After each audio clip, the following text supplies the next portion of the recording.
आइए हम सर्वशक्तिमान परमेश्वर के साथ में प्रार्थना करेंगे। आज आपको थोड़ा समय मिला है। अपने शरीर के काम के लिए आपने सुबह से लेकर शाम तक मेहनत करता है, लेकिन आत्मा प्राण के लिए थोड़ा समय हम निकाल दिया। चलो इस समय प्रभु के हाथ में देते हुए हम प्रार्थना करते हैं। आइए हम आंख बंद करें, सर्वशक्तिमान परमेश्वर के सामने प्रार्थना करें। सर्वशक्तिमान परमेश्वर, आज आपने ये समय हमको दिया है आपके बारे में समझने के लिए। प्रभु, जितने भाई बहन और बुजुर्ग ये वचन सुन रहा है, उनको तेरे हाथ में सौंपते हैं। जिस कमरे में बैठे हैं उस कमरे को तेरे हाथ में सौंपते हैं। तेरे पवित्र उपस्थिति से वो जगह को भर दे। यीशु मसीह का लहू के द्वारा वो जगह शुद्ध रहे और अंधकार का शक्ति जो उनका मनों को बांध के रखा है, उनको प्रभु यीशु मसीह के नाम से मैं आज्ञा देता हूं, दूर हो जाएं। एक एक का मन को मैं यीशु मसीह के नाम से आजाद कर देता हूं। प्रभु, तेरा वचन समझने के लिए कृपा दे, यीशु के पवित्र नाम से मांगते हैं, आमीन। आइए हम बहनों के द्वारा एक भजन सुनेंगे। विचारूं कार्य तेरे कितने अद्भुत जो तूने बनाए। देखूं तारे, सुनूं गर्जन भयंकर, सामर्थ तेरी सारे भूमंडल पर। प्रशंसा होवे प्रभु यीशु की, कितना महान, कितना महान। प्रशंसा होवे प्रभु यीशु की, कितना महान, कितना महान। वन के बीच में तराई मध्य विचरो, मधुर संगीत मैं चिड़ियों का सुनो। पहाड़ विशाल सेज में नीचे देखो, झरने बहते लगती शीतल वायु। प्रशंसा होवे प्रभु यीशु की, कितना महान, कितना महान। प्रशंसा होवे प्रभु यीशु की, कितना महान, कितना महान। जब सोचता हूँ कि पिता अपना पुत्र मरने भेजा है, वर्णन से अपार। कि क्रूस पर उसने मेरे पाप सब लेकर रक्त बहाया, कि मेरा हो उद्धार। प्रशंसा होवे प्रभु यीशु की,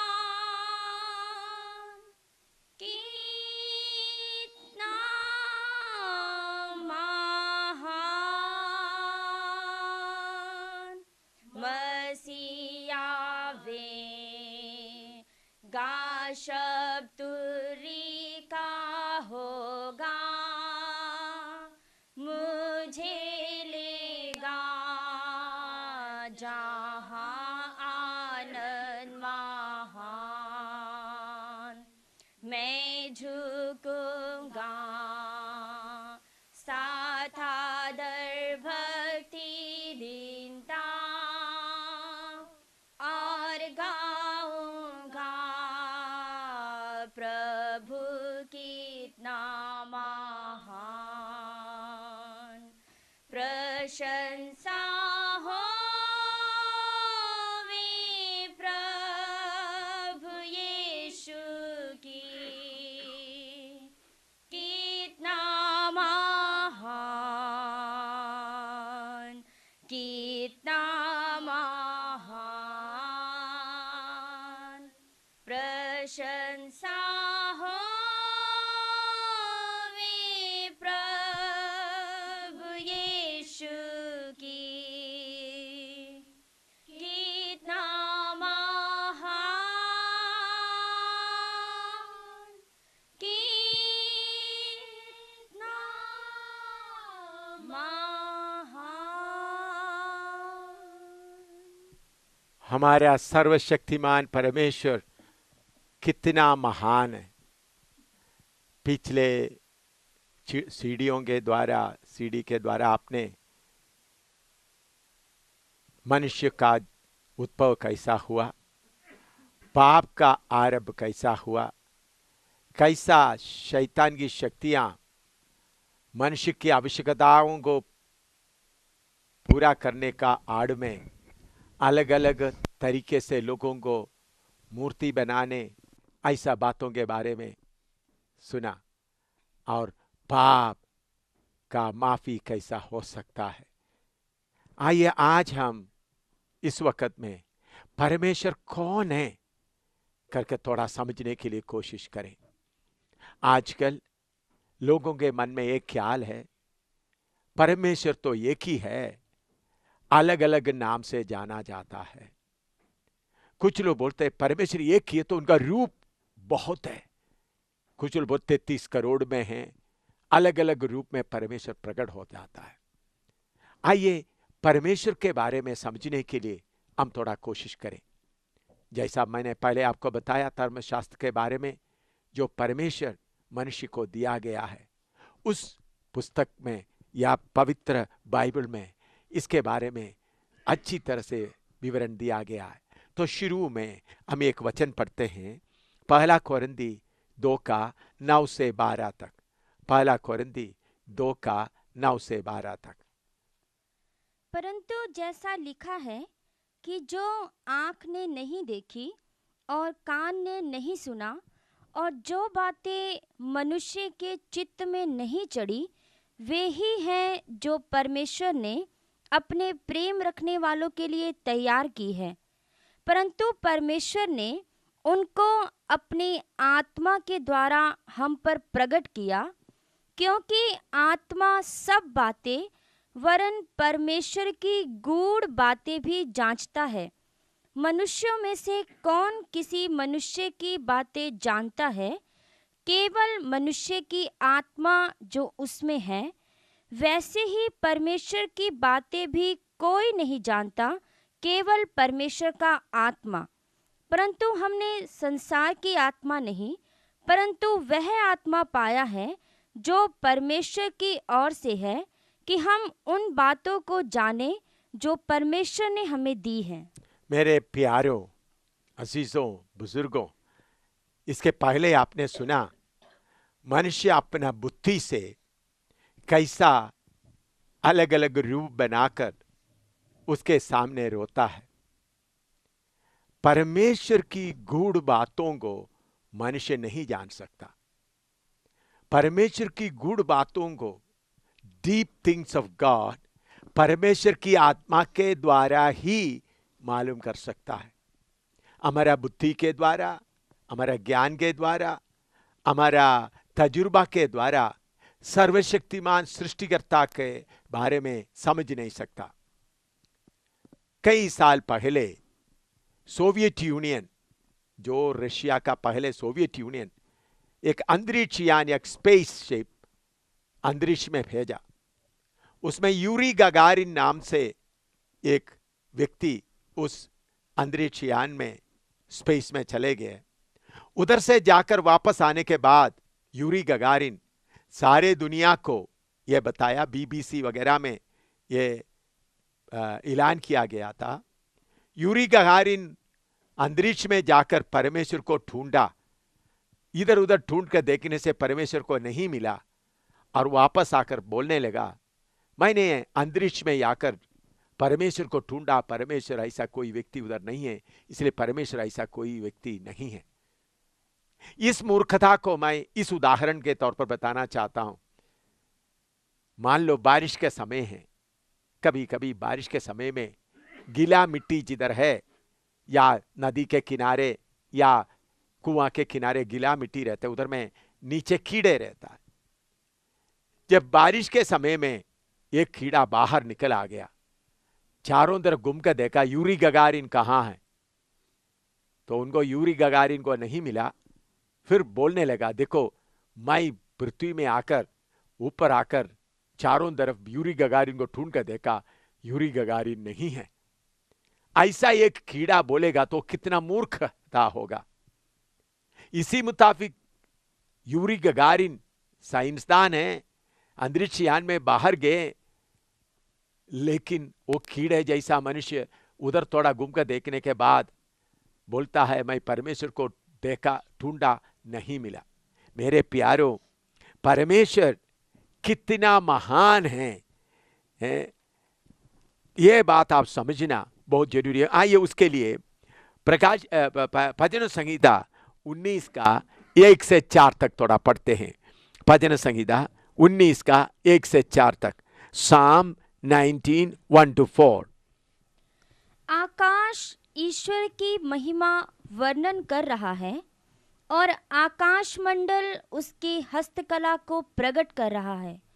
दिन से दिन बातें करता है और रात को रात ज्ञान सिखाती है। ना तो कोई बोली है और ना कोई भाषा जहाँ उनका शब्द सुनाई नहीं देता है। उनका स्वर सारी पृथ्वी पर गूंज गया है और उनके वचन जगत की छोर तक पहुँच गए हैं। उनमें उसने सूर्य के लिए एक मंडप खड़ा किया है। इधर में परमेश्वर का वचन कहता है, आकाश ईश्वर की महिमा वर्णन कर रहा है, आकाश मंडल उसकी हस्तकला को प्रकट करता है। मेरे प्यारों, आप शाम के समय बाहर जाकर थोड़ा आसमान की ओर देखें, दूर दूर कितने सितारे हैं, चंद्रमा है। ये सब देखने से इसको बनाने वाला कितना महान है करके मालूम होता है।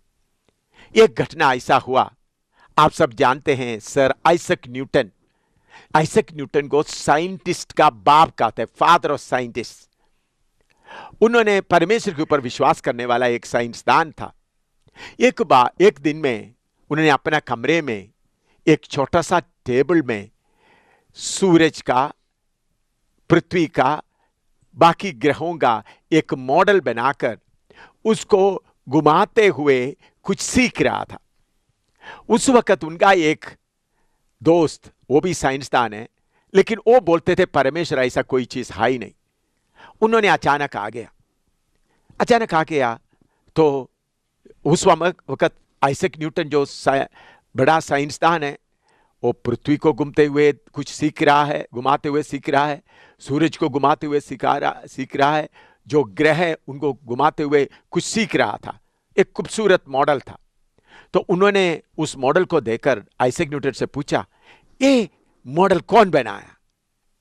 तो आइजैक न्यूटन उनको समझाने के लिए मुस्कुराते हुए कहा, देखो भाई, मैं इधर ऐसा बैठा हुआ था, अचानक कहीं एक बड़ा विस्फोट हुआ, एक बड़ा बैंग हुआ, ग्रेट बैंग होगा, तो मेरे टेबल में ये सब आ गए। तो तब वो साइंसदान बोलने लगा, न्यूटन साहब, आप मुझे बेवकूफ बनाता है। देखो, ये सूरज अपना जगह में घूम रहा है, पृथ्वी अपना जगह में घूम रहा है, सारे ग्रह भी अपना जगह में घूम रहा है, कोई आपस में टक्कर नहीं खा रहे, तो इसको बनाने वाला कोई होगा। तब वो शाम के समय था, रात के समय था।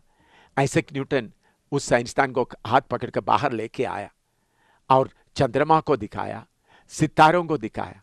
उन्होंने कहा, देखो भाई साहब, आप बोलता है वो टेबल का छोटा नमूना के लिए बनाने वाला कोई होना चाहिए, तो ये जरा देखिए, चंद्रमा अपना जगह में है, घूम रहा है, सफर भी कर रहा है।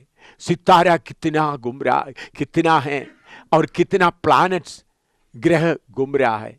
ये सब ऐसा घूमते समय में आप बोलते छोटा मॉडल के लिए कोई बनाने वाला होना चाहिए, तो इतना बड़ा ब्रह्मांड को बनाने वाला कोई नहीं है। देखो, जब से ये चलना शुरू किया उस दिन से लेकर आज तक चलता रह रहा है। सूरज अपने आप ही घूमता रह रहा है, और पृथ्वी अपने आप ही घूमते रह रहा है, और सूरज का चक्कर काट रहा है। दिन कभी बढ़ता नहीं, कटता नहीं। तो इसको बनाने वाला कोई नहीं होगा। तब वो साइंसदान ने बोला, मेरा मूर्खता के लिए मैं माफी मांगता हूं।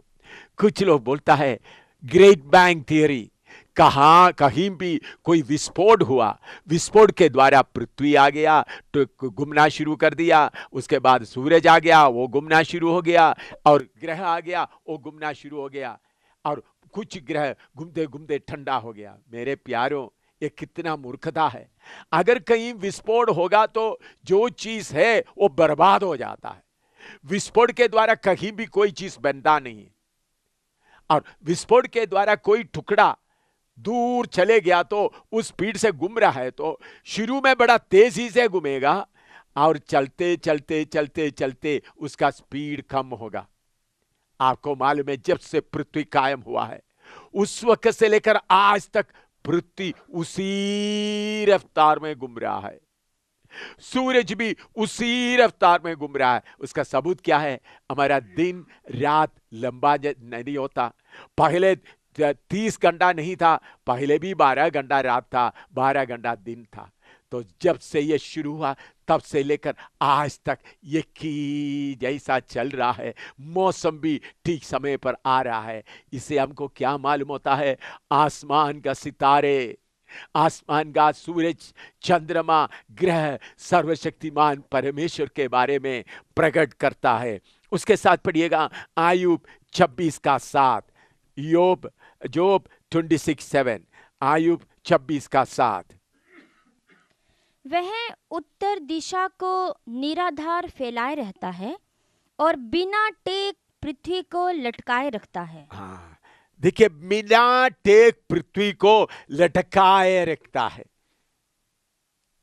और उत्तर दिशा को निराधार फैला रहा है। पिछले दिनों में 1-2 साल पहले साइंसदान मालूम किया, ये मिल्की वे या सारे सौर मंडल, सूर्य, चंद्रमा, ग्रह, सितारे सब बहुत तेज से उत्तर की ओर भाग रहा है। करीबन 2-3 साल हो गया साइंसदान मालूम किया, मिल्की वे या सौरमंडल पूरा बहुत तेजी से उत्तर की ओर भाग रहा है। लेकिन हजारों साल पहले परमेश्वर का नबी आयुब, इस परमेश्वर का वचन में लिखा है, वो सर्वशक्तिमान परमेश्वर उत्तर दिशा को निराधार फैला रहा है। धरती और सारे सौरमंडल सारे कितना तेजी से उत्तर की ओर भागता रहे, तब भी उसका अंत नहीं आता। देखो, पृथ्वी अपने आप ही घूम रहा है, सूरज के चारों तरफ भी घूम रहा है, सितारा भी है, ग्रह भी घूम रहा है, इसके ये सारे फैला रहा है। इसे क्या मालूम हो सकता है? ये वचन जो धर्मशास्त्र, पवित्र बाइबल जो कहता है, मनुष्यों के द्वारा दिया नहीं गया, बल्कि मनुष्य ये ग्रह के बारे में मालूम करने के पहले, स्पेस के बारे में मालूम करने के पहले, परमेश्वर की आत्मा के द्वारा परमेश्वर के बारे में बता के रखा है। इसलिए अपने बुद्धि से परमेश्वर के बारे में सोचने वाले, तुम्हारे बुद्धि से तुम परमेश्वर के बारे में समझ नहीं सकेगा। परमेश्वर की आत्मा के द्वारा ही आपको परमेश्वर के बारे में समझ सकता है। अपना बुद्धि से आपको परमेश्वर के बारे में समझ नहीं सकता है। आयुब 26 का 8 पढ़िएगा। आयुब 26:8। वह जल को अपनी काली घटाओं में बांध रखता, जल को अपनी खाली घटाओं में बांध रखता, और बादल उसके बोझ से नहीं फटता। हाँ देखो, जल को अभी देखे पृथ्वी के ऊपर बादल चलता है, आपने देखा होगा कितना पानी है उसके अंदर। वो हवा में चलकर चलकर चलकर जिस जगह में आना है उधर से कंड्रूल से नीचे गिरता है। अगर जो काली घटाओ पानी, अगर वो बादल में आप जाकर देखें इतना पानी है, इकट्ठा पृथ्वी में आ जाएगा तो पृथ्वी पूरा बह जाएगा, बर्बाद हो जाएगा, खेती नहीं रहेगा, मकान नहीं रहेगा, इतना पानी। लेकिन सर्वशक्तिमान परमेश्वर अपना कंट्रोल के अनुसार, जैसा पानी नहर में कोई बाथरूम में नहाता है, शावर के नीचे नहाता है, बूंद बूंद गिरता है, सर्वशक्तिमान परमेश्वर इतना भारी बादल को जो पानी से भरा हुआ है कंट्रोल करके थोड़ा थोड़ा थोड़ा थोड़ा गिराता है, ताकि तुम्हारा चावल खराब ना हो, ताकि तुम्हारा खेती बाड़ी खराब ना हो, ताकि तुम्हारा पेट बहकर ना जाओ। कभी कभी आपने सुना होगा ये बड़ी पहाड़ों में बादल जाकर टक्कर खाता है, उधर से एकदम पानी बहकर आता है। उस समय में आपने सुना होगा कितने घर बह जाता है, क्योंकि वो बादलों के अंदर पानी है, वो जाकर पत्थर के पहाड़ के ऊपर चढ़। जम्मू कश्मीर में कई बार ऐसा घटना हुआ है, बादल थोड़ा नीचे आ गया, जाकर पहाड़ों के ऊपर टक्कर खाएगा तो एकदम पूरा फटकर नीचे गिरता है। लेकिन आमतौर पर आपके ऊपर देखे, जब बारिश आता है वो पानी आपने का पूरा काले बादल आप देख रहा है, वो बादल पूरा पानी से भरा हुआ है। क्या उधर में कोई टाप लगा हुआ है? नहीं। सर्वशक्तिमान परमेश्वर कंट्रोल करते हुए बूंद बूंद बूंद कर पानी बारिश के तौर पर गिरता है, ताकि मनुष्य खेती बाड़ी कर सके, मनुष्य का चावल, मनुष्य बोने वाला चावल या गेहूं या सब्जी या कोई बर्बाद ना हो, मनुष्य आराम से रहे। देखो परमेश्वर कितना महान है। आयुब का 38 का 8 से 11 तक थोड़ा पढ़िएगा। आयुब 38 का 8 से 11 तक, जॉब 38 8 to 11। फिर जब समुद्र ऐसा फूट निकला मानो वह गर्भ से फूट निकला, तब किसने द्वार मूंदकर उसको रोक दिया? जबकि मैंने उसको बादल पहनाया और घोर अंधकार में लपेट दिया, और उसके लिए सिवाना बांधा, और यह कहकर बेड़े और किवाड़े लगा दिए कि यहीं तक आ और आगे ना बढ़, और तेरी उमड़ने वाली लहरें यहीं थम जाएं। मेरे प्यारो, थोड़ा सा देखिए, आपके सामने ये पृथ्वी का ग्लोब रखा है। ग्लोब देखो, आप सबको मालूम है, सारे पृथ्वी को आप देखें, 1/4 हिस्सा जमीन है, 3/4 हिस्सा 3/4 पानी है। आप देखें इधर में, ये ग्लोब में आप देखें तो ये जो रंग रंग देखता है ये पृथ्वी है, बाकी जो हरे रंग का जो दिखाई देता है ये पूरा पानी पानी है। मेरे प्यारों, थोड़ा सा सोचिएगा, ये पृथ्वी इसी ग्लोब की तरह है। आप थोड़ा सा ध्यान से सोचिएगा, इधर भी पानी है, इधर भी पानी है। ये पानी इस पृथ्वी पे चिपक कर रहता है, क्यों बहकर बाहर क्यों नहीं जाता? देखिए, ये इसके नीचे भी पानी है, ऊपर भी पानी है, दाहिने तरफ भी पानी है, बाएं तरफ भी पानी है। ये पानी कौन ऐसा खड़ा किया है? ये इस तरफ में पानी कौन खड़ा किया है? इधर में पानी कौन खड़ा किया है? क्या कोई मनुष्य अपना शक्ति से कर सकता है? आपको ऐसा पानी थोड़ा खड़ा कर सकता है? देखिए, पानी ऊपर भी खड़ा हुआ है, पानी नीचे भी। ये नीचे का पानी क्यों बहकर नीचे क्यों नहीं जाता? उधर में कोई, उस पूरा खाली जगह है, उधर में कोई रोकने वाला नहीं है। इधर में पानी खड़ा है, ये पानी इस तरफ क्यों नहीं आता? ये उधर में कोई रोकथाम कुछ नहीं है, बल्कि सर्वशक्तिमान परमेश्वर ने आज्ञा दिया है। तो साइंसदान को इसके बारे में कुछ भी मालूम नहीं है, तो आयुब नबी ने पहले ही लिख कर रखा हुआ है। उन्होंने आज्ञा दिया, परमेश्वर कहा है समुद्र फूट निकला, उसको उन्होंने सिवाने बनाया है और उन्होंने किवाड़े लगा दिया, बेड़े और किवाड़े लगा दिया और उसका लहरों को बोला यहां तक की आना। पिछले दिनों में आपने सुना 2-3 साल पहले समुद्र में भूचाल हुआ, उसके कारण इंडोनेशिया में, हमारा हिंदुस्तान के अंडमान में, बाकी आंध्रा में वगैरह कितने लोग मर गए। थोड़ा सा पानी उछल गया, अब वो भी थोड़ा जगह का, लेकिन अगर अटलांटिक समुद्र का, पैसिफिक समुद्र का, जो बड़े बड़े समुद्र है पैसिफिक समुद्र और ये बड़े बड़े अटलांटिक समुद्र, ये कितना बड़ा गहरा पानी है, वो थोड़ा सा बहना शुरू होगा भाई, पृथ्वी बिल्कुल रहेगा ही नहीं। ये पानी को, ये समुद्र को इस पृथ्वी से चिपट कर रखने के लिए कौन कार्य करता है? ये नीचे वाला पानी क्यों बहकर नीचे क्यों नहीं जाता? इसके पीछे इसको चलाने वाला कोई है मेरे प्यारे भाइयों बहनों। आइए इसके साथ साथ पढ़िएगा यशायाह 40 का 22 पढ़िएगा, यशायाह 40 का 22, यशायाह 40:22। यह वह है जो पृथ्वी के घेरे के ऊपर आकाश मंडल पर विराजमान है। पृथ्वी के घेरे के ऊपर, सर्कल ऑफ द अर्थ।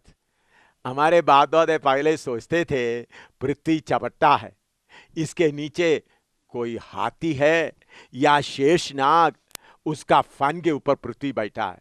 लेकिन अभी हवाई जहाज चारों तरफ पृथ्वी के चारों तरफ घूमता है, ऊपर से नीचे घूमता है, चारों तरफ घूमता है, तो कोई हाथी नहीं है, कोई शेषनाग नहीं है और पृथ्वी चपटा नहीं, पृथ्वी गोल है करके अभी सबको मालूम है। क्योंकि कैसा है, कोलंबस ने सफर शुरू किया, कोलंबस ने सफर शुरू करते करते करते करते वही जगह पहुंच गया। मेरे प्यारों, पृथ्वी को गोल करके पहले ही नबी लोगों ने लिख रखा है। मेरे प्यारों, इस परमेश्वर का धर्मशास्त्र के लिए मैं परमेश्वर का बहुत धन्यवाद देता हूं। ये साइंसदान के लोगों आंखों को भी खोलता है, साइंसदान का बुद्धि को भी खोलता है। ये कोई बुढ़ी माँ का कहानी नहीं, बल्कि सर्वशक्तिमान परमेश्वर के बारे में लिखा हुआ, परमेश्वर का दिया हुआ परमेश्वर का धर्मशास्त्र है। प्रभु का धन्यवाद हो। इधर में लिखा है पृथ्वी गोल के ऊपर, पृथ्वी को गोल सर्कल के ऊपर सर्वशक्तिमान परमेश्वर बनाकर बैठा हुआ है। इसके साथ साथ ओबद्याह 1:4 भी पढ़िएगा, ओबद्याह 1:4। कौन मुझे भूमि पर उतार देगा, परंतु चाहे तो उकाब की नाई ऊंचा उड़ता हो, वरन तारागण के बीच अपना घोंसला बनाए हो, तो भी मैं तुझे वहां से नीचे गिराऊंगा। इधर में सर्वशक्तिमान परमेश्वर की आत्मा से भरपूर होकर नबी ओबद्याह कह रहा है, तुम उकाब की मानिंद सितारों में घोंसला बनाए। देखिए उस वक्त में रेलगाड़ी भी नहीं था, मोटर गाड़ी भी नहीं था, कोई चलने वाला गाड़ी नहीं था, सिर्फ बैलगाड़ी ही था, लोग पैदल ही चलते थे।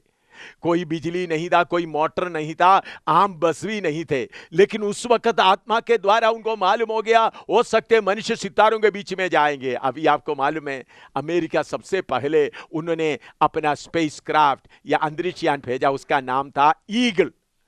इधर में लिखा है ईगल या उकाब, ईगल के समान, उकाब के समान तुम जाकर सितारों में घोंसला बनाएं। अभी आप सबको मालूम है हमारा आसमान में, पृथ्वी के स्पेस में एक बड़ा स्टेशन बनाया हुआ है। आप सबको मालूम है हिंदुस्तान में अभी सुनीता विलियम जी आए हैं अमेरिका से, वो हिंदुस्तान का है, हिंदुस्तान का बाशिंदा है। मैं उनके लिए मैं प्रभु का बहुत धन्यवाद देता हूं। उन्होंने जाकर कितना दिन उधर में रहकर आया है। वो जगह जो आसमान के ऊपर जो बना रहा है, मनुष्य अभी होटल बना रहा है उधर में, ताकि इधर में उधर जाकर, काफी टूरिस्ट लोग उधर गया है, होटल बना रहा है ताकि मनुष्य जाकर उधर रहें। देखिए हजारों साल पहले जब ये किसी चीज के बारे में लोगों को मालूम नहीं था, तो परमेश्वर की आत्मा के द्वारा नबी ने लिखा है, तुम उकाब की मानिंद जाकर सितारों में तुम्हारा घोंसला बना कर रखेगा तो उधर से मैं तुमको उतार डालूंगा।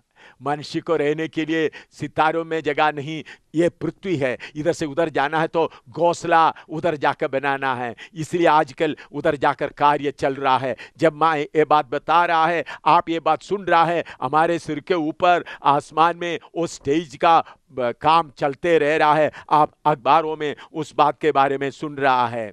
तो इतना बड़ा परमेश्वर के बारे में समझने के लिए मेरे प्यारों, आपको पवित्र आत्मा का जरूरत है।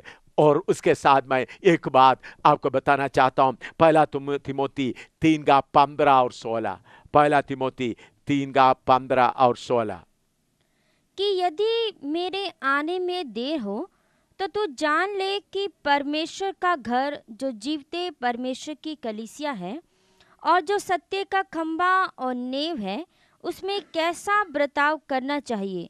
और इसमें संदेह नहीं कि भक्ति का भेद गंभीर है, अर्थात वह जो शरीर में प्रकट हुआ, आत्मा में धर्मी ठहरा, स्वर्गदूतों को दिखाई दिया, अन्य जातियों में उसका प्रचार हुआ, जगत में उस पर विश्वास किया गया और महिमा में ऊपर उठाया गया। मेरे प्यारों, इधर में परमेश्वर के वचन में लिखा है, भक्ति का भेद गंभीर है, मिस्ट्री ऑफ गॉडलीनेस। वो क्या है? परमेश्वर शरीर में प्रकट हुआ, गॉड मैनिफेस्टेड इन फ्लैश। परमेश्वर शरीर में प्रकट हुआ, ये बात परमेश्वर एक भेद, एक गुप्त करके क्यों रखा है। मैंने पहले आपको बताया, मनुष्य को परमेश्वर जब परमेश्वर बनाया, उनको आत्मा दिया, प्राण दिया, शरीर दिया। उनके प्राण में उनको निर्णय लेने का शक्ति, विल दिया और बुद्धि दिया। क्यों? मनुष्य अपने आप फैसला करे। तो परमेश्वर अपना पृथ्वी में प्रकट हुआ, सबके सामने जोर से प्रकट हुआ, तो सब लोग जबरदस्ती से उसको मानना पड़ेगा, क्योंकि वो प्रकट हुआ है। उनको आजाद मर्जी से, उनका फ्री विल से उनको सोच समझने का मौका उनको नहीं मिलता। इसलिए परमेश्वर क्या किया, भक्ति का भेद को, या परमेश्वर जो मनुष्य के रूप में प्रकट हुआ, उस बात को गुप्त करके रखा। जो कोई उसको चाहता है, जिसके लिए उसको भूख है, उसको खोज कर निकाले, नहीं तो नहीं मिला। मैंने पहले ही आपको बताया, मनुष्य हर जगह में माथा टेक रहा है, माथा टेक कर अपना शरीर की जरूरतों को पूरा करता है। मैंने पहले आपको बताया, मनुष्य को शरीर सिर्फ नहीं, आत्मा और प्राण है। माथा टेकते हुए सब कुछ कमाता है, लेकिन थोड़ी देर के बाद, 80 साल के बाद, 100 साल के बाद, या 120 साल के बाद शरीर छोड़कर जाना पड़ेगा। उसके साथ सब खत्म हो जाएगा। आत्मा प्राण परमेश्वर के सामने कैसा खड़ा होगा, इसके बारे में मैंने पहले आपको बताया है। तो परमेश्वर भक्ति का भेद, भक्ति का बात परमेश्वर जो मनुष्य के रूप में प्रकट हुआ, एक भेद के तौर पर रखा है, जो आत्मा के द्वारा, परमेश्वर की आत्मा के द्वारा समझना चाहता है, उनको ये भेद खोलकर मिल जाता है। ये भेद क्या है? उत्पत्ति 3:15 पढ़िएगा। परमेश्वर शरीर के में आने का भेद कब से खोल उन्होंने इशारे में रखा हुआ है। उत्पत्ति 3:15, उत्पत्ति 3:15, जेनेसिस 3:15। और मैं तेरे और इस स्त्री के बीच में और तेरे वंश और इसके वंश के बीच में बैर उत्पन्न करूंगा, वह तेरे सिर को कुचल डालेगा और तू उसकी एड़ी को डसेगा। इधर में लिखा है, मनुष्य जब पाप किया, परमेश्वर ने बोला स्त्री का वंश आकर शैतान का सिर को कुचलेगा। आपने कभी सुना है स्त्री का वंश? इसके साथ यशायाह 53:1-2 पढ़िएगा। यशायाह 53:1-2, आइसिया 53:1-2। जो समाचार हमें दिया गया उसका किसने विश्वास किया, और यहोवा का भुजबल किस पर प्रकट हुआ? क्योंकि वह उसके सामने अंकुर की नाई और ऐसी जड़ के समान उगा जो निर्जल भूमि में फूट निकले। देखिए भाइयों, यशायाह नबी निकला है, लिखा है करीबन 750 साल पहले, स्त्री का वंश। कभी भी एक स्त्री के जरिए से एक बच्चा पैदा होना है तो सारे साइंसदान को मालूम है अपने आप बच्चा पैदा नहीं कर सकता, एक पुरुष आना जरूरी है। इसी मुताबिक निर्जल भूमि से कोई जड़ निकलता नहीं है, पानी के मदद के बिना निर्जल भूमि से कोई जड़ नहीं निकलता। ये लेकिन ठीक इसी तरह परमेश्वर के एक अद्भुत काम हुआ।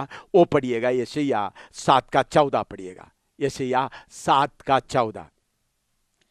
इस कारण प्रभु आप ही तुमको एक चिन्ह देगा, सुनो, एक कुमारी गर्भवती होगी और पुत्र जनेगी और उसका नाम इमानुएल रखेगी। जैसा स्त्री का वंश के बारे में मैंने बोला नहीं हो सकता, जैसा निर्जल भूमि से जड़ निकल कर नहीं आ सकता, इसी मुताबिक में एक अद्भुत काम जो मनुष्य के विचार में नहीं हो सकता उसके बारे में होगा करके यह घटना की करीबन 750 साल पहले यशायाह नबी ने बोलकर रखा है। वो क्या है? एक कुंवारी गर्भवती होगी। प्यारो, आपको मालूम है जब किसी कुमारी को कोई आदमी छू लिया, उनके साथ संग कर दिया तो उनको कुमारी नहीं कहता बल्कि औरत या स्त्री कहता है। लेकिन इधर में लिखा है एक कुमारी गर्भवती होगी। जैसा बिना जल से निर्जल भूमि से जड़ निकल कर आता है, उसी मुताबिक एक अद्भुत काम हो रहा है। एक कुमारी गर्भवती होगी, एक स्त्री का संतान। इसका मतलब पुरुष का सहयोग के बिना एक बच्चा पैदा हो रहा है। उस घटना के बारे में लूका सुसमाचार 1 अध्याय उसका 26 से लेकर 35 तक थोड़ा आप ध्यान से सुनिएगा। लूका 1 अध्याय उसका 26 से लेकर 35 तक। Luke chapter 1 verse 26 to 35।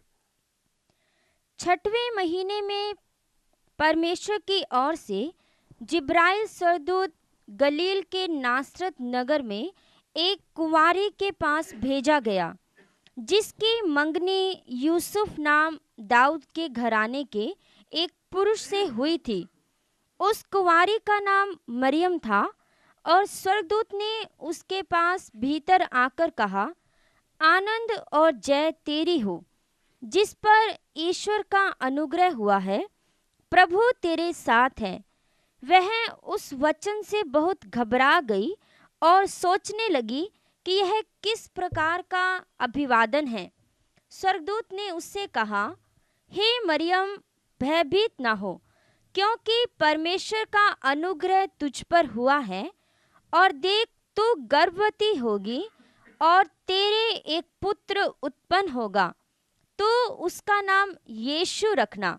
वह महान होगा और परम प्रधान का पुत्र कहलाएगा। और प्रभु परमेश्वर उसके पिता दाऊद का सिंहासन उसको देगा, और वह याकूब के घराने पर सदा राज्य करेगा, और उसके राज्य का अंत ना होगा। मरियम ने स्वर्गदूत से कहा, यह क्यों कर होगा? मैं तो पुरुष को जानती ही नहीं। स्वर्गदूत ने उसको उत्तर दिया कि पवित्र आत्मा तुझ पर उतरेगा और परम प्रधान की सामर्थ तुझ पर छाया करेगी, इसलिए वह पवित्र जो उत्पन्न होने वाला है परमेश्वर का पुत्र कहलाएगा।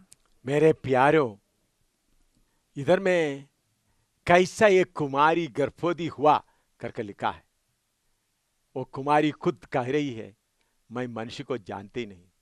तब स्वर्गदूत ने कहा, परमेश्वर की आत्मा तुम्हारे पर छाया करेगा और वो जो पवित्र प्रजा, होली सीड, परमेश्वर का पुत्र कहलाया जाएगा। यह कैसा हो सकता है? मैंने पहले आपको बताया।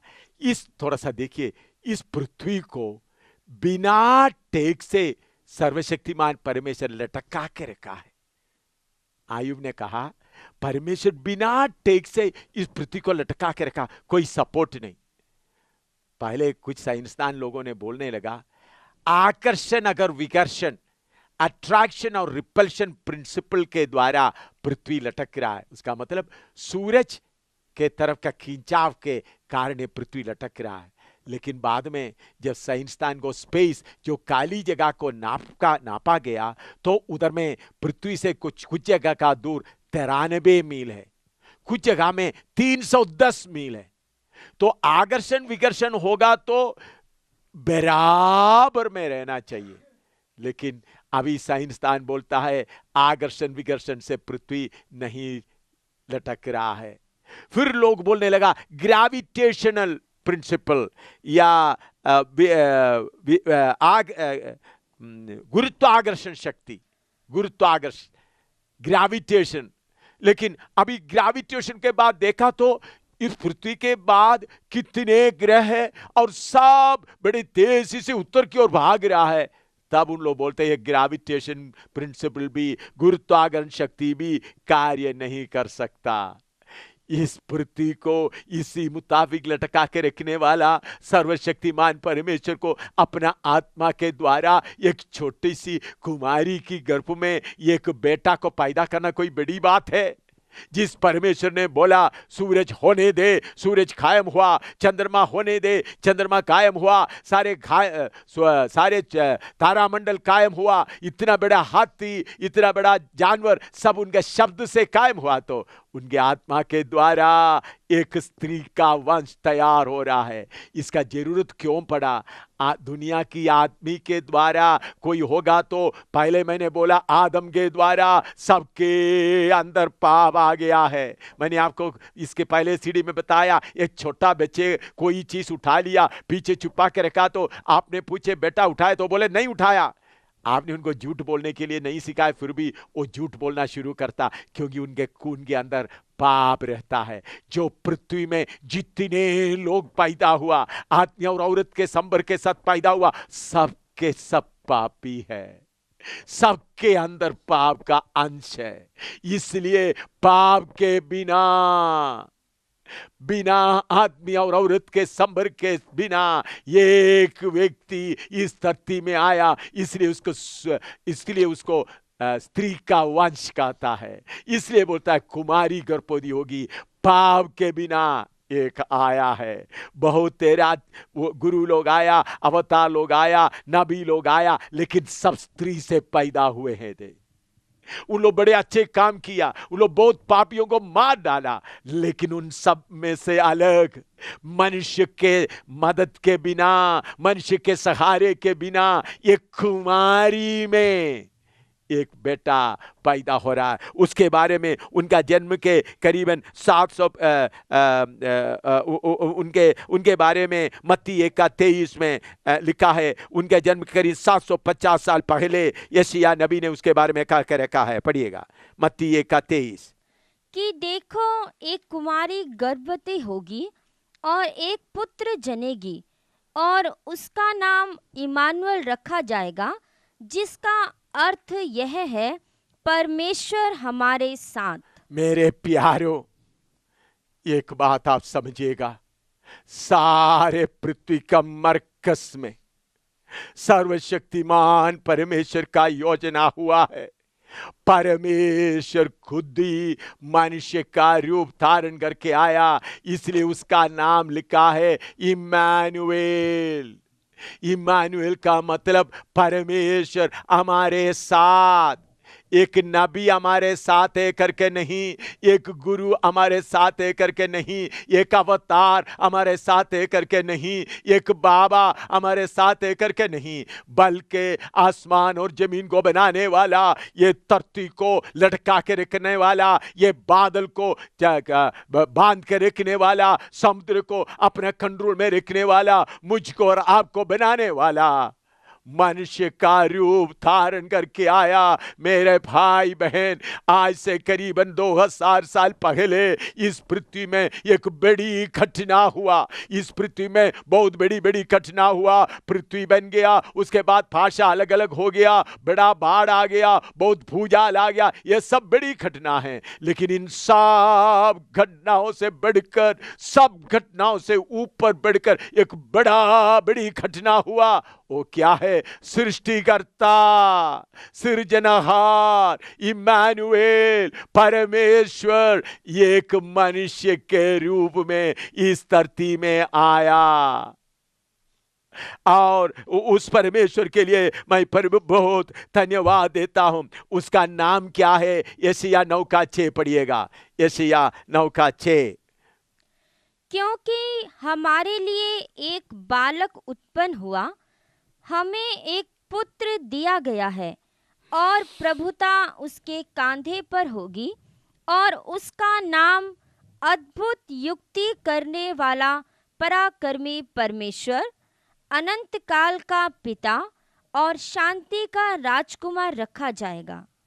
मेरे प्यारो, जो एक करीबन 2000 साल पहले पृथ्वी के मरकज में जन्म हुआ, उस इम्मानुएल का बारे में बताया है। उसका नाम इम्मानुएल, उसका मतलब परमेश्वर हमारे साथ। दूसरा उसका नाम है अद्भुत युक्ति करने वाला, पराक्रमी परमेश्वर, द माइटी गॉड। परमेश्वर सिर्फ एक है। परमेश्वर 2 नहीं, 3 नहीं, 33 करोड़ नहीं, 35 करोड़ नहीं, सिर्फ एक ही परमेश्वर है, जो आज से करीबन 2000 साल पहले मनुष्य के रूप में आया हुआ। उसका नाम सर्वशक्तिमान परमेश्वर। बहुत तेरा लोग सोचते हैं ईसाइयों का गुरु है। मेरे प्यारे भाई, यह ईसाइयों का गुरु नहीं, बल्कि मेरा परमेश्वर और आपका परमेश्वर है। मेरा परमेश्वर और आपका परमेश्वर, फर्क इतना है, मैंने मेरे परमेश्वर को पहचान लिया, लेकिन आपने अभी तक आपका परमेश्वर को नहीं पहचाना। इसके पहले मैंने आपको बताया, बैल अपना मालिक को पहचानता है, लेकिन मनुष्य अपना स्वामी को नहीं पहचानता। गधा अपने स्वामी को पहचानता है, अपने स्वामी का चरनी को पहचानता है। मेरे प्यारे भाई बहन, क्या आपका सृजनहार को आपने पहचाना है? आपका परमेश्वर को आपने पहचाना है? आपने बहुत तेरा रूप को अपना परमेश्वर करके बोल बना के रखा है। उसके सामने माथा टेकता है, उसके सामने धूप जलाता है, उसके सामने आप गिड़गिड़ा कर रोता है, उसके सामने आपने केला रखता है। चूहा आकर वो केला खा लेता तो भी आप चूहा को भगाना पड़ता है। जिसके सामने आप माथा टेकते हैं वो कुछ भी कर नहीं सकता। अगर आप बत्ती नहीं जला तो अंधेरा में बैठता है।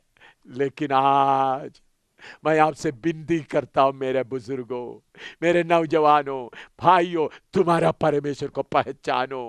तुम्हारे शरीर की इच्छा पूरा करने के लिए तो आपने हर जगह में माथा टेकर शैतान के साथ संबंध रखते हुए तंदौलत इकट्ठा किया, लेकिन ये तंदौलत तुमसे छीन लिया जाएगा। तुम्हारा तंदुरुस्ती तुम्हारे से छीन लिया जाएगा, तुम्हारा पत्नी को तुमसे छीन लिया जाएगा, तुम्हारा बच्चे को तुमसे छीन लिया जाएगा, तुम्हारा माँ बाप को तुमसे छीन लिया जाएगा। छीनने वाला मौत तुम्हारे दरवाजे पर है। वो मौत आकर तुमसे छीन लेगा तो तू क्या करेगा? तुम सब कुछ छोड़ना पड़ेगा। तो इसलिए तुम्हारा आत्मा और प्राण का और तुम्हारा शरीर का परमेश्वर को पहचानो। तुम्हारा परमेश्वर को पहचानो। बुजुर्गों, तुम्हारा बनाने वाले को पहचानो, सर्वशक्तिमान परमेश्वर को पहचानो, नहीं तो बहुत घाटा पड़ेगा। छाती पीट पीट पीट कर रोते रोते आग के झील में जाएगा। मैंने पहले आपको बताया, हालांकि जन्म लेकर आप आएगा ही नहीं, वो सब झूठ है। एक ही बार मनुष्य के रूप में आया करके मैंने बताया। तो आज मेरे हिंदुस्तान में रहने वाला हिंदुस्तान में वासियों, अपने परमेश्वर को पहचानो। मेरा परमेश्वर आपका परमेश्वर एक ही है। वो हिंदुओं का भी परमेश्वर है, मुसलमानों का भी परमेश्वर है, बुद्धिस्ट लोगों का भी परमेश्वर है, सिख लोगों का भी परमेश्वर है, ईसाइयों का भी परमेश्वर है, वो हिंदुस्तान का भी परमेश्वर है, वो अमेरिका का भी परमेश्वर है, वो चीन का देश का परमेश्वर है, वो नेपाल का परमेश्वर है, वो सारी दुनिया का परमेश्वर है। एक ही परमेश्वर है। उस परमेश्वर की आवाज आपके कान तक पहुंच रहा है। मेरा भाई, इस परमेश्वर को आप नहीं पहचाना है तो तुमको बहुत बुरी दशा होगा और तुम युगान युग तक आग में हाय हाय हाय हाय पुकार कर रोते रहोगे। कोई तुमको बचा नहीं सकेगा। इसलिए आज ही जब यह बात सुनते ही तुम्हारा परमेश्वर को पहचानो। और उसका नाम है युक्ति, अद्भुत युक्ति करने वाला पराक्रमी परमेश्वर। दूसरा उसका नाम है अनंतकाल का पिता। एक ही पिता है, पिता करके बोलने के लिए सिर्फ एक ही है। बाकी मनुष्य का पिता है सिर्फ शरीर का पिता है, मनुष्य का आत्मा का, प्राण का, शरीर का, तीनों मिलकर एक ही पिता है, वो है सर्वशक्तिमान परमेश्वर। मेरा पिता आपका पिता एक ही है। फर्क इतना है, आपने आपका पिता को नहीं पहचाना। आपने बहुत लोगों को, बहुत शक्तियों को बाप करके मानते मानते, ये भी बाप है, वो भी बाप है, पेड़ भी बाप है, पहाड़ भी बाप है, मनुष्य भी बाप है, अब सबको बाप बना के रखा है। लेकिन ये सब बाप नहीं, सिर्फ एक ही बाप है। मैं उस बाप को जब पहचाना, बाकी सब नकली बाप को छोड़ दिया। मैं बाकी जगह में क्यों माथा नहीं टेक रहा हूं, मैं बाकी जगह में क्यों किसी को बाप नहीं बुला रहा हूं? क्योंकि मुझे असली बाप मिल गया, असली परमेश्वर मिल गया। मेरे प्यारों, तुम्हारा बाप को पहचानो। मेरे हिंदू भाइयों, तुम्हारा बाप वो है जो आज से 2000 साल पहले इस धरती में आया। वो हिंदुस्तान का भी बाप है, नेपाल का भी बाप है, अमेरिका का भी बाप है, रशिया का भी, चीन का भी, सारे देश का बाप है। भाई, क्या आप अपने बाप को नहीं पहचानोगे? नकली बाप के पीछे कितना देर चलते रहोगे? नकली बाप आपको दुनिया की धन दौलत देगा, लेकिन मौत आके छीन के ले जाएगा। असली बाप के पास आएगा तो जो शांति, तो आनंद तुमको मिलना है, हमेशा का मिलेगा। और उनका तीसरा नाम है शांति का राजकुमार, प्रिंस ऑफ पीस। शांति का राजकुमार। मैं प्रभु का धन्यवाद देता हूं इस शांति का राजकुमार के लिए। जब उन्होंने मेरे जीवन में आया, शांति मिला। आपका जीवन में शांति क्यों नहीं? पैसा है, धन दौलत है, घर में शांति क्यों नहीं? आपका बरादरी में शांति क्यों नहीं? आपका गांव में क्यों शांति नहीं? हिंदुस्तान में क्यों शांति नहीं? शांति का राजकुमार को गली गली में प्रचार होने दो, हिंदुस्तान में शांति आएगा। जितना देर तक हिंदुस्तान में शांति का राजकुमार को बाहर रखेगा, तकलीफ बढ़ता जाएगा। हिंदुस्तान के लोगों, शांति का राजकुमार को अपने जगा दे। जब शांति का राजकुमार मेरा दिल में आया, मेरे दिल में उठने वाला सारा तकलीफ, सारा लहरें, सारे तूफान शांत हो गया है।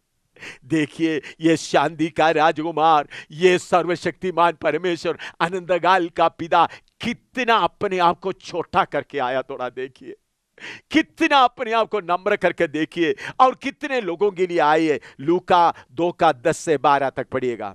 लूका 2 का 10 से 12। Luke chapter 2 verse 10 to 12। तब स्वर्गदूत ने उनसे कहा, मत डरो, क्योंकि देखो मैं तुम्हें बड़े आनंद का सुसमाचार सुनाता हूँ, जो सब लोगों के लिए होगा, कि आज दाऊद के नगर में तुम्हारे लिए एक उद्धारकर्ता जन्मा है, और यही मसीह प्रभु है।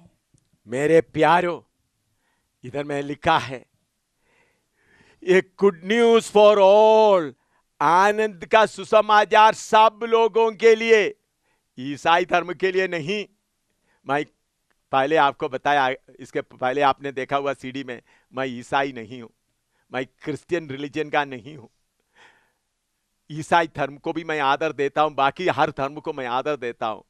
लेकिन जो व्यक्ति आज से करीबन 2000 साल पहले आया, वो सारे लोगों के लिए आया। वो खुशखबरी क्या है? एक उद्धारकर्ता जन्मा है। मैंने आपको बोला, जब पहला मनुष्य पाप किया, उनके अंदर शारीरिकता, फ्लैश आ गया, उसके द्वारा सब पापी बन गया। सब मनुष्य पाप के जाल में फंसा हुआ है। शैतान उनको पाप के जाल में फंसाते हुए नरक की आग की ओर ले जाते वक्त एक उद्धारकर्ता आया, एक छुड़ाने वाला आया। वो किसके लिए आया? सबके लिए आया।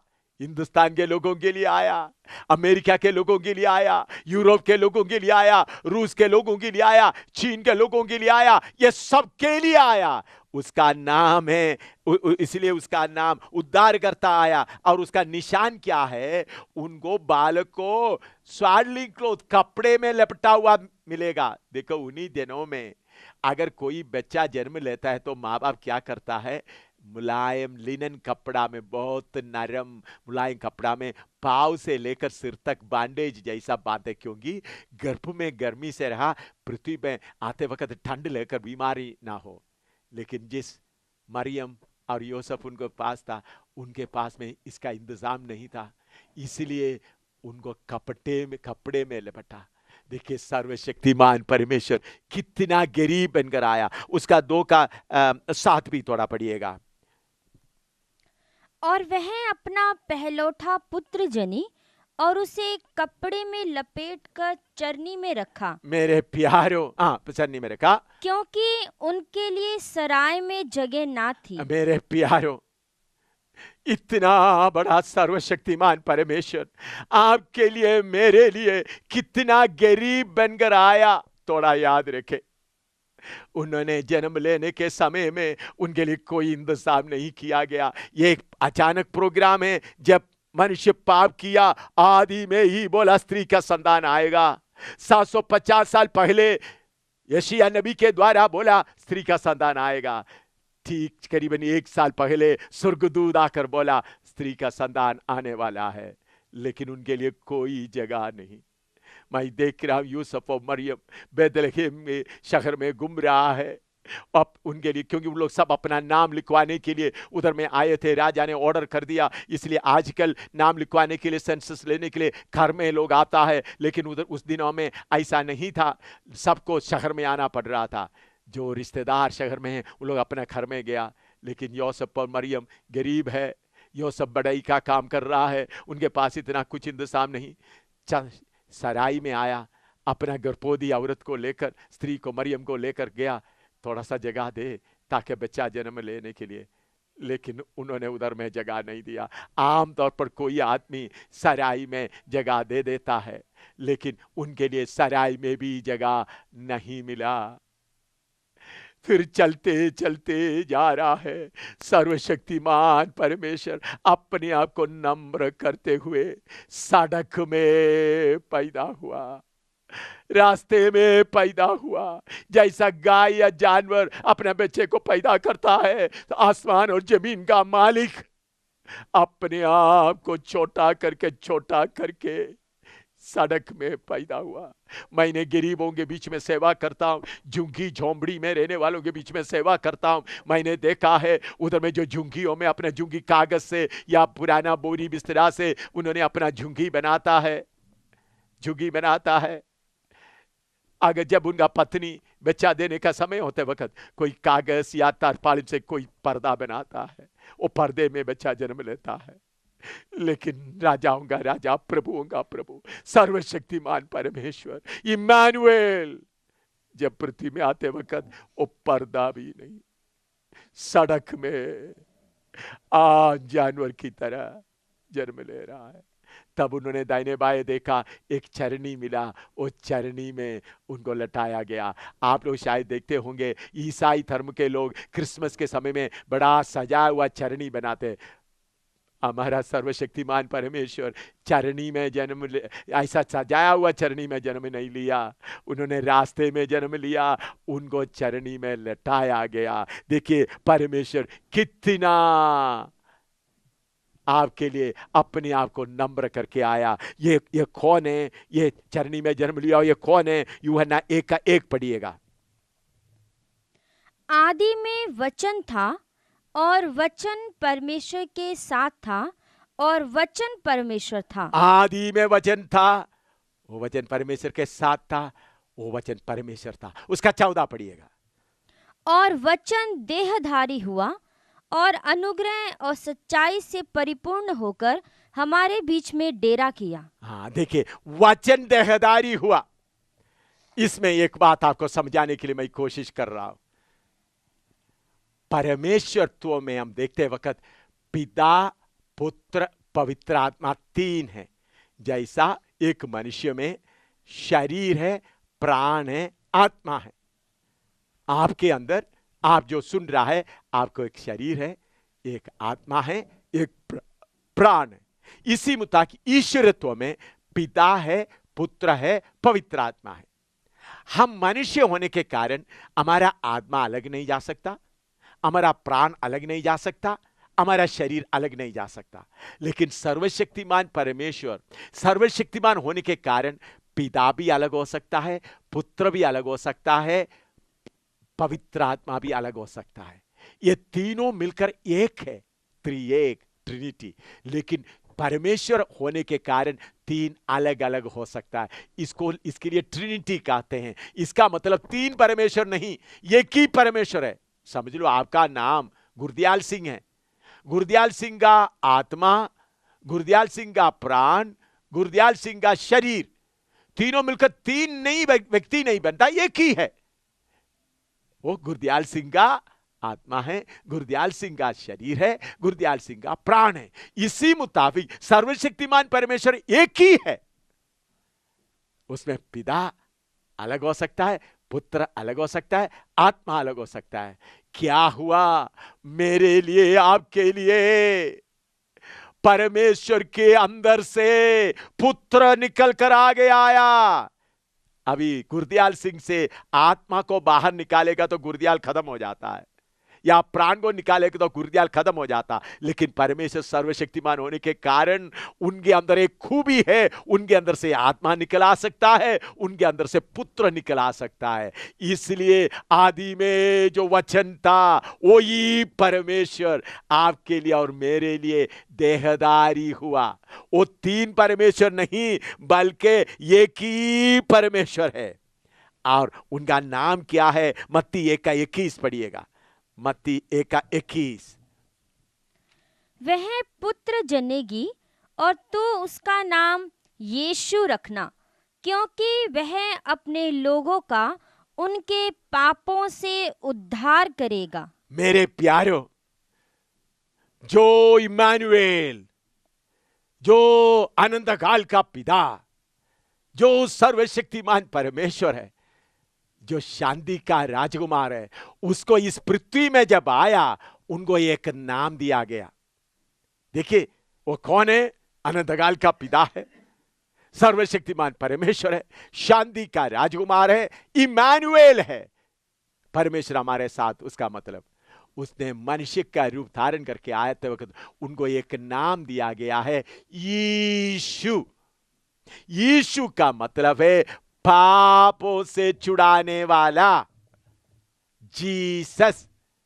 यीशु मसीह, मसीह का मतलब उस काम के लिए अभिषेक करके भेजा हुआ, जीसस क्राइस्ट।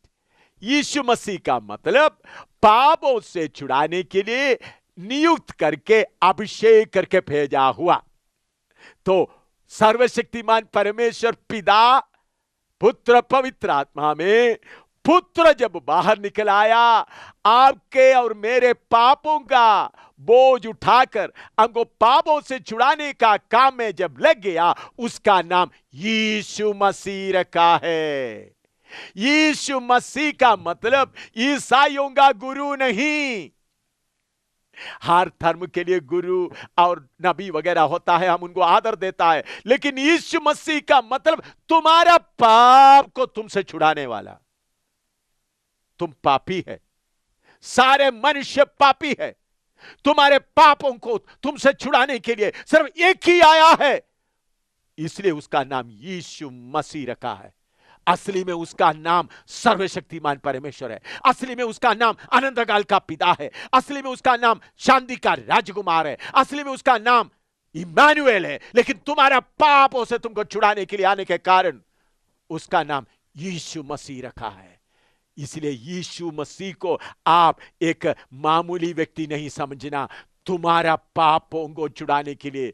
कल मैं पिछले दिनों में मैंने आपको बताया तुम्हारा पाप कितना भारी है, तुम्हारा पाप का हिसाब कैसा तुम दोगे, तुम्हारा पाप तुम सज्जी से धोएगा तो भी पाप दूर नहीं होगा करके मैंने आपको बताया। तुम्हारा पाप को तुमसे छुड़ाने के लिए, तुम्हारा पापों से तुमको माफी